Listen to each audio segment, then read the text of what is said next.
Hello friends, welcome back. अगर आप हैं बिहार में नियोजित शिक्षक और आपकी बहाली है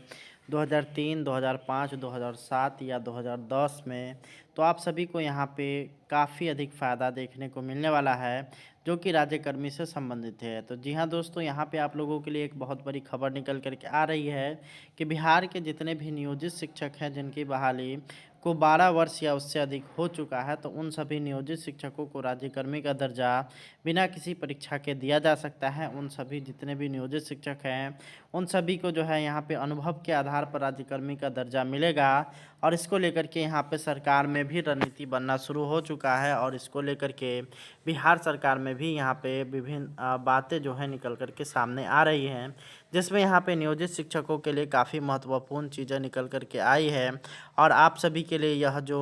नीति है वो बहुत ही जल्द यहाँ पे स्पष्ट होने वाला है और आप सभी जितने भी नियोजित शिक्षक हैं उन सभी को राज्यकर्मी का दर्जा बिना किसी परीक्षा के ही मिल सकता है। इसको लेकर के सरकार ने रणनीति बना ली है। अगर बात करिएगा कि बिहार सरकार ने ऐसा रणनीति क्यों बनाया है, बल्कि यहाँ पे अगर बात करिएगा तो माननीय मुख्यमंत्री जी ने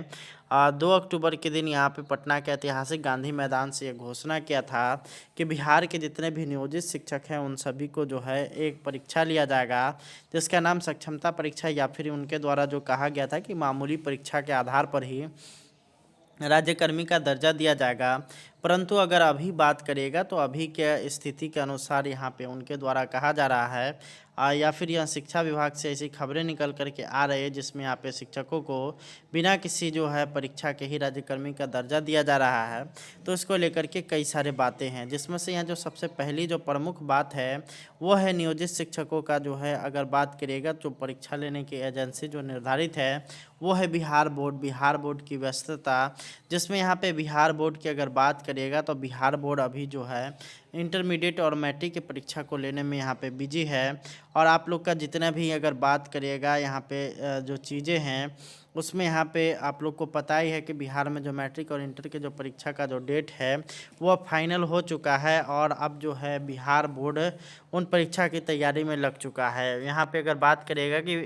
एग्ज़ामिनेशन जो है अगर इंटरमीडिएट की तो 1 फरवरी से स्टार्ट है और वहीं अगर बात करिएगा मैट्रिक की तो वो 15 फरवरी से स्टार्ट है। तो दोनों ही चीज़ों में अगर देखिएगा तो उसकी तैयारी के लिए कम से कम 1 डेढ़ महीना पहले से ही उसकी तैयारी शुरू कर दी जा चुकी है। और यहाँ पे अगर बात करिएगा यहाँ पे और तैयारी करना इसलिए भी आवश्यक है क्योंकि यहाँ पे बिहार में मैट्रिक की परीक्षा और इंटरमीडिएट की परीक्षा देने वाले छात्रों की संख्या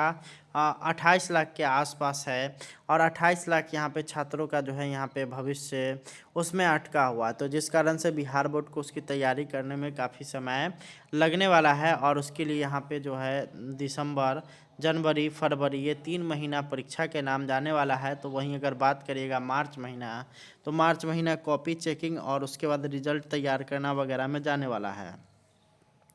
वहीं अगर बात करिएगा उसके बाद फिर अप्रैल और मई महीना, तो ये अप्रैल, मई और जून का प्रथम सप्ताह जो होने वाला है उसमें यहाँ पे लोकसभा चुनाव होने की उम्मीद है। अभी फ़िलहाल तारीखों की घोषणा नहीं हुई है, परंतु ऐसा अनुमान है कि उस समय जो है आप सभी का जो है यहाँ पे चुनाव हो सकता है। अगर उस समय चुनाव नहीं भी होता है तो यहाँ पे बिहार में, या बिहार ही नहीं या फिर पूरे भारत में आचार संहिता लागू रहेगा और आचार संहिता में किसी भी तरह का कोई भी नया काम आप लोगों को पता ही होगा कि नहीं होता है। और जब ये नया काम या नए तरीके का जो काम है वो अगर पहले से जो उसकी घोषणा नहीं की जाती है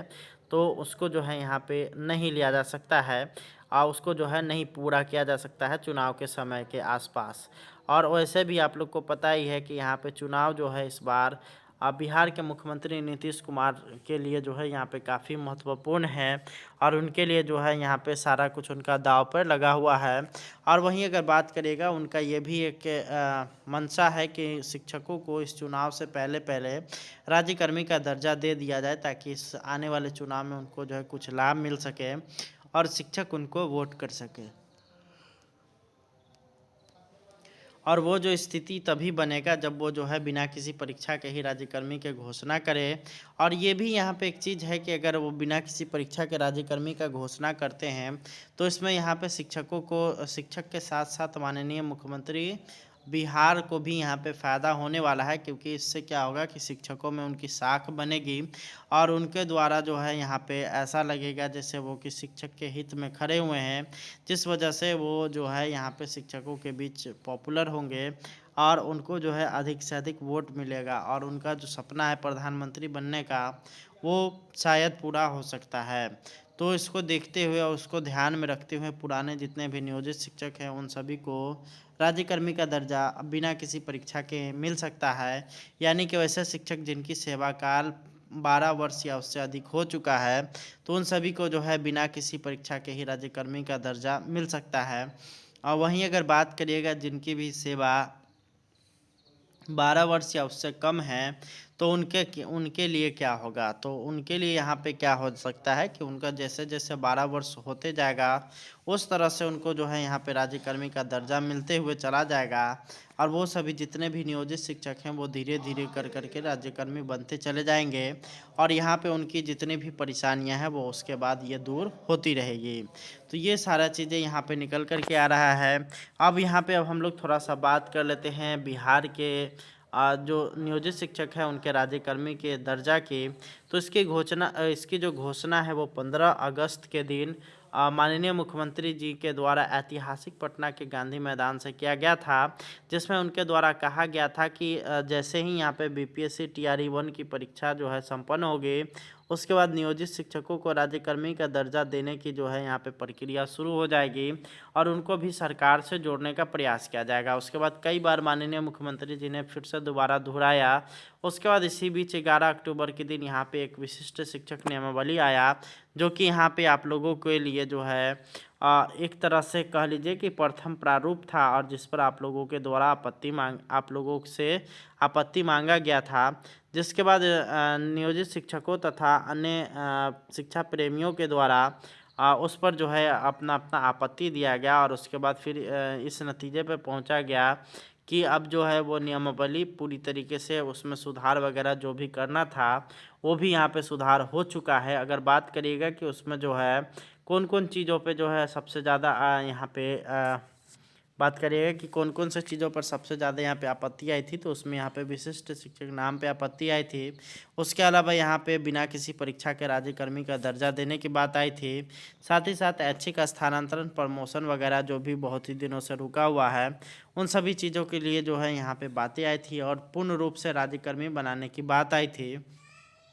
तो पूर्ण रूप से राज्यकर्मी बनाने की बात आई थी। तो अब यहाँ पे देखना ये होगा कि यहाँ पे जो नियोजित शिक्षकों को राज्यकर्मी का दर्जा दिया जा रहा है, उनमें इन सभी मांगों में से कौन-कौन सी मांगें यहाँ पे पूरी हुई है और कौन-कौन सी मांगें उनकी रह गई है। तो आने वाले समय में सब कुछ स्पष्ट होने वाला है। तो उम्मीद करते हैं कि आप लोग को वीडियो पसंद आया होगा। इस वीडियो को शेयर करिए ताकि अन्य लोगों को भी जानकारी मिले। धन्यवाद। Thanks for watching.